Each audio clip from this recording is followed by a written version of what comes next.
تبارك الذي نزل الفرقان على عبده ليكون للعالمين نذيرا۔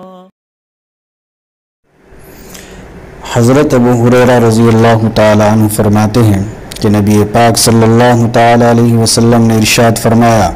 ما من ایام احب الی اللہ ان یتعبد له فیها من 10 ذی الحجہ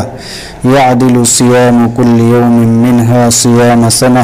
وقیام کل لیلۃ منها بقیام لیلۃ القدر، کہ نبی پاک صلی اللہ علیہ وسلم نے ارشاد فرمایا کہ کسی بھی دن میں عبادت کرنا اللہ تعالیٰ کو اتنا محبوب اور پسندیدہ نہیں جتنا کہ ذی الحجہ کے 10 دنوں میں عبادت کرنا پسندیدہ ہے۔ ان دنوں کے ہر دن کا روزہ سال بھر کے روزوں کے برابر ہے، ایک روزے کا ثواب سال بھر کے روزوں کے برابر ہے، اور ہر رات کی نفلیں شب قدر کی نفلوں کے برابر ہے۔ لہذا ان دنوں کے اندر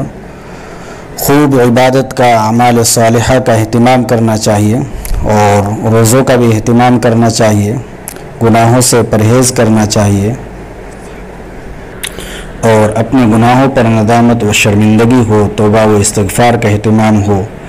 اور زیادہ سے زیادہ اعمال صالحہ کریں۔ اللہ رب العزت کو ان دنوں کے اندر اعمال صالحہ بہت زیادہ پسندیدہ ہیں۔